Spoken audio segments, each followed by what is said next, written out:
বন্ধুরা, আজকের ভিডিওতে আমি শেয়ার করব যে গোলাপ গাছে নতুন গ্রোথ আসার পর সেই গ্রোথ শুকিয়ে কেন যায়, আর কিছু কিছু গাছে গ্রোথ ভালো থাকা সত্ত্বেও সেই গাছে কুঁড়ি কেন আসে না।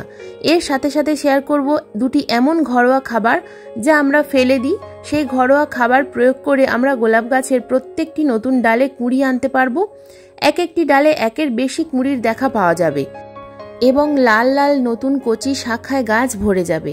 এই খাবার যদি তোমরা তোমাদের গাছে লাগাতার প্রয়োগ করো তাহলে গাছে ম্যাগনেসিয়াম, আয়রন, পটাশিয়ামের ঘাটতি দূর করবে। এটি এমন একটি খাবার যা সরাসরি গাছের শিকড়ের উপর কাজ করে। এটি এমন একটি খাবার যা গাছের অনুখাদ্যের অভাব দূর করে, সাথে সাথে মাটির মধ্যে থাকা ফাঙ্গাসকে দূর করে।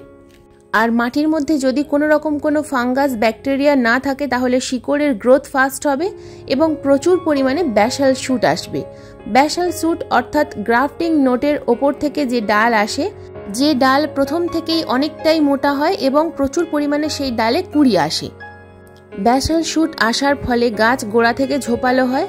তো বন্ধুরা, তোমাদের গোলাপ গাছেও যদি এই সমস্যাগুলো হয় তাহলে ভিডিওটা সম্পূর্ণ দেখার অনুরোধ রইল। একটু কিন্তু স্কিপ করো না বন্ধুরা, স্কিপ করলে কিন্তু অনেক কিছুই মিস হয়ে যাবে। নমস্কার, আমি লাবণী। আমার বাগানে তোমাদের সবাইকে জানাই স্বাগত। বন্ধুরা, গোলাপ গাছ একটি শীত প্রধান অঞ্চলের গাছ। গ্রীষ্মকাল আসার সাথে সাথেই তাই এই গাছে শুরু হয় নানান রকম সমস্যা। অক্টোবর মাস থেকে ফেব্রুয়ারি মাস পর্যন্ত এই গাছে কোনো রকম তেমন কোনো সমস্যা থাকে না, কিন্তু মার্চ মাস আসার সাথে সাথেই যখন থেকে টেম্পারেচার একটু বেশি হয়ে যায় তখন থেকে কিন্তু এই গাছে নানান রকম সমস্যা দেখা দেয়। তাই মার্চ মাস থেকে আমাদের এই গোলাপ গাছে একটু পরিচর্যা বেশি করতে হবে।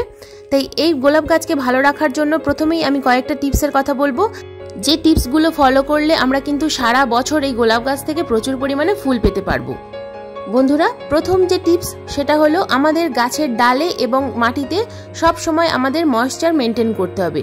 খেয়াল রাখতে হবে সবসময় যেন আমাদের গোলাপ গাছের টবের মাটি যেন হালকা ভেজা ভেজা অবস্থায় থাকে, খুব বেশি সবসময় যেন শুকিয়ে না যায়, আর গাছের ডাল যেন সবসময় ভেজা ভেজা হয়ে থাকে। তাই সকালবেলা প্রত্যেক দিন আমাদেরকে এই গাছে কিন্তু জলে স্প্রে করতে হবে। হার্ড প্রুনিং বা সফট প্রুনিং করার পর এই গাছে কিন্তু নতুন নতুন শাখা আসে, আর তখনই যদি জলের অভাব হয় তখন কিন্তু সেই ডালগুলো, কচি কচি যে ডাল আসে সেই ডালগুলো কিন্তু শুকিয়ে যায় এবং যার ফলে গাছে নতুন ব্রাঞ্চ আসে না, আর ব্রাঞ্চ না আসা মানে গাছে নতুন কুঁড়ি আসবে না। তাই প্রত্যেক দিন সকাল 7টা থেকে 8টার মধ্যে আমরা যদি আমাদের গোলাপ গাছের খুব ভালোভাবে জলে স্প্রে করতে পারি, সেটা ঠান্ডা জল হলে খুব ভালো হয়, তাহলে মাকড়ের সমস্যাও থাকবে না এবং গাছের ডালগুলো ময়েশ্চার থাকবে। গাছের ডাল যত ভেজা ভেজা থাকবে তত কিন্তু দ্রুত শাখা আসবে এবং টবের মাটিতে সবসময় হালকা ময়েশ্চার মেনটেন করতে হবে। এরপর আসি দ্বিতীয় যে টিপস, সেটা হলো আমাদের গাছের মাটি যেন খুব খটখটে শুকিয়ে না যায়। মাটি যদি সবসময় শুকিয়ে থাকে তাহলে কিন্তু নতুন যে গ্রোথ আসছে সেই গ্রোথ কিন্তু শুকিয়ে যাবে, আর গ্রোথ শুকিয়ে যাওয়া মানেই কিন্তু গাছে নতুন ব্রাঞ্চ আসবে না এবং ব্রাঞ্চ না এলে গাছে কুঁড়ি আসবে না। তাই দেখো, আমি যেমনভাবে দেখাচ্ছি, হাতে মুঠো করলে হাতের মুঠোটা কিন্তু জমাট বেঁধে যাচ্ছে মাটিটা, আবার সঙ্গে সঙ্গে কিন্তু ঝুরঝুরে হয়ে যাচ্ছে। তো এই রকম মাটি কিন্তু তোমাদেরকে গোলাপ গাছের জন্য তৈরি করতে হবে। দেখো, হাতে কিন্তু আমার কোনো রকম কোনো কাদা লাগছে না। তো এটাই কিন্তু গোলাপ গাছের আদর্শ মিডিয়া। আমার চ্যানেলে কিভাবে মিডিয়া তৈরি করতে হয় সেই বিষয়ে কিন্তু ভিডিও রয়েছে, তোমরা চাইলে দেখে নিতে পারো। টবের মাটিতে অতিরিক্ত মাত্রায় জল প্রয়োগ করলে শিকড়ে যেমন ফাঙ্গাস হয়, ঠিক তেমনি যদি আমরা খুব বেশি শুকনো করে রেখে দিই তাহলেও কিন্তু গাছের গ্রোথ থমকে যায় এবং কুঁড়ি আসতে চায় না। বন্ধুরা, তৃতীয় যে কারণ সেটা হলো আমাদের গাছের নিউট্রিশনের ঘাটতি। গোলাপ গাছে যদি পটাশিয়াম এবং ফসফরাসের ঘাটতি হয় তাহলেও কিন্তু গোলাপ গাছে কুঁড়ি আসতে চায় না। আর এছাড়াও রয়েছে, গোলাপ গাছকে কিন্তু আমাদেরকে একটু রোদ্দুরে রাখতে হবে। খুব বেশি যখন টেম্পারেচার 40 ডিগ্রির উপরে চলে যাবে তখন এই গাছকে কিন্তু একটু সেমিশেডের মধ্যে রাখতে হবে। এরপর আসি চতুর্থ যে কারণ বা টিপস, সেটা হলো গোলাপ গাছে যখন ফুল ফুটে যাবে এবং ফুলটা যখন শুকিয়ে যাবে ঠিক সেই সময় কিন্তু আমাদেরকে এই শুকনো ফুলটাকে গাছ থেকে কেটে ফেলতে হবে। আমরা যদি এই গাছে আমরা শুকনো ফুল রেখে দিই তাহলে এই ফুলটা কিন্তু অনেকটাই নিউট্রিশন গ্রহণ করবে এবং গাছে নতুন ব্রাঞ্চ আসবে না।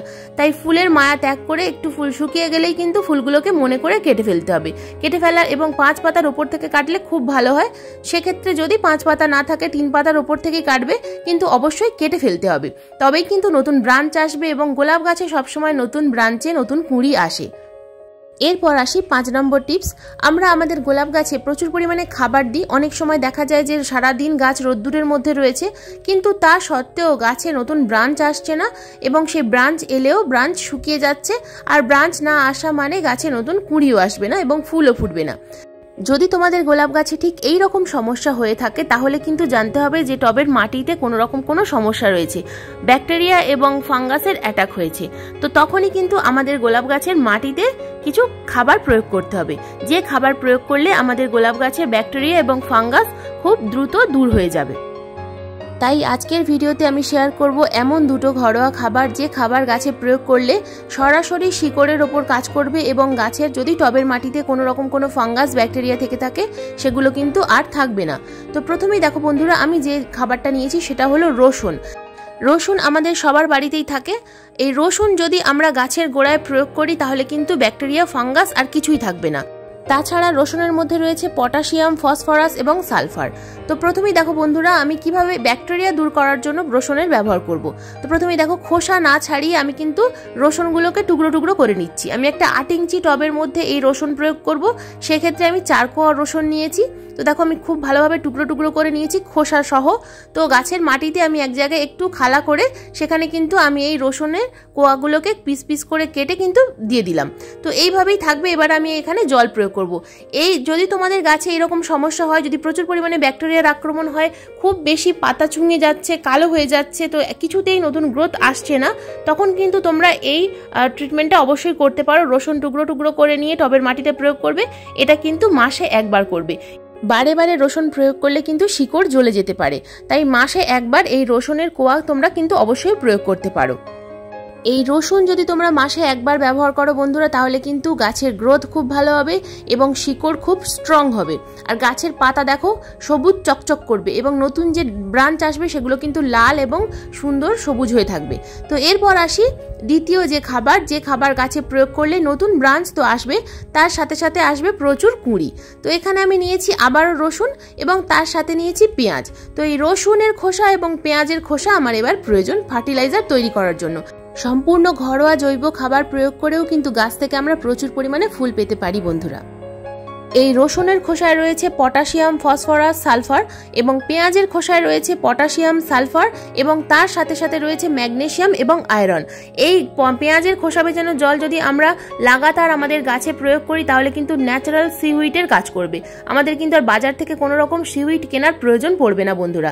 তো দেখো আমি কিন্তু এখানে 4টে পেঁয়াজের খোসা এবং একটা গোটা যে রসুনের বড় কোয়া হয়, সেই কোয়ায় যতগুলো রসুন থাকে, অর্থাৎ অন্তত 10-12টা রসুনের খোসা আমি নিয়ে নিয়েছি এখানে। তো শুধুমাত্র খোসাই নিতে হবে, কিন্তু এখানে রসুনের কোনো প্রয়োজন নেই।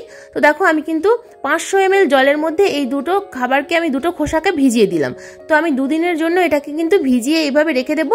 এটা কিন্তু ফুল সানলাইটের মধ্যে রাখা যাবে না বন্ধুরা, একটু ছায়ায় রাখতে হবে। এবং যখন আমরা এই খাবারটা গাছে প্রয়োগ করব তার একদিন আগে কিন্তু আমরা গাছে জল প্রয়োগ করা বন্ধ করে দেব, কারণ টবের মাটি যদি খুব ভেজা ভেজা হয়ে থাকে তাহলে কিন্তু এই গাছে এই খাবারটা প্রয়োগ করলে আরও ফাঙ্গাস বেড়ে যেতে পারে। তো সেই কারণে টবের মাটি সামান্য শুকিয়ে নিয়ে তারপর এই খাবারটা গাছে অন্য একটা পাত্রের মধ্যে আমি এই লিকুইড খাবারটা কিন্তু ছেঁকে নেব, কারণ এই পেঁয়াজের খোসা এবং রসুনের খোসা টবের মাটিতে প্রয়োগ করা যাবে না, যেহেতু এটা পচে গিয়েছে। তো সেই কারণে আমি কিন্তু এগুলোকে ছেঁকে নিচ্ছি। তো দেখো আমি কিন্তু এখানে ছেঁকে নিলাম। এবার সাধারণ আরও 500 ml জল কিন্তু আমি এখানে মিশিয়ে দেবো এবং টোটাল 1 লিটার জল আমি এখানে তৈরি করে নেবো। তো এই খাবারটা আমি গাছে প্রয়োগ করব। তো ভালোভাবে চামচের সাহায্যে নেড়ে নিতে হবে এবং ডাইলিউট করে নিতে হবে। সব সময় যে কোনো খাবার কিন্তু সাধারণ জলের সাথে ডাইলিউট করে তবেই কিন্তু গাছে প্রয়োগ করতে হয়। তো দেখো বন্ধুরা, এই গাছে আমি খাবারটা প্রয়োগ করব। অন্য একটা গাছে আমি রসুনের কোয়া প্রয়োগ করলাম এবং অন্য যে গাছের মধ্যে নতুন ব্রাঞ্চ এসেছে এবং এই ব্রাঞ্চের মধ্যে কিন্তু এবার কুঁড়ি আসবে। তো এই সময় কিন্তু এই খাবারটা আমাদেরকে প্রয়োগ করতে হবে। তো যেহেতু এই খাবারের মধ্যে রয়েছে প্রচুর পরিমাণে পটাশিয়াম, তো সেই কারণেই কিন্তু এই খাবারটা আমাদেরকে অবশ্যই এই সময় প্রয়োগ করতে হবে। এই সময় প্রয়োগ করার ফলেই কিন্তু তোমরা কয়েকদিনের মধ্যেই দেখবে এই গাছে কিন্তু নতুন কুঁড়ি চলে এসেছে।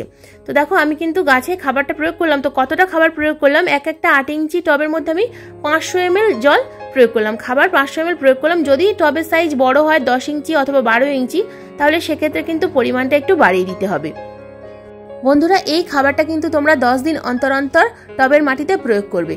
বন্ধুরা, এই খাবার টবের মাটিতে প্রয়োগ করার পাশাপাশি স্প্রেয়ার বটলের মধ্যে ভরে যদি আমরা এই খাবার গাছে ভালোভাবে স্প্রে করতে পারি, তাহলে কিন্তু গাছের মধ্যে যদি কোনো রকম কোনো মাকড়ের সমস্যা থেকে থাকে তাহলে কিন্তু সেটা আর থাকবে না, আর গাছের পাতা, কচি পাতা, সেটা পুড়ে যাওয়ার আর কোনো রকম কোনো সম্ভাবনাই থাকবে না। মার্চ মাস এমন একটা সময়, এই সময় যদি আমরা গাছের গ্রোথ না ভালোভাবে বাড়িয়ে নিতে পারি তাহলে কিন্তু আর অতিরিক্ত গরমের সময় আমরা গাছের গ্রোথ ভালোভাবে বাড়াতে পারবো না।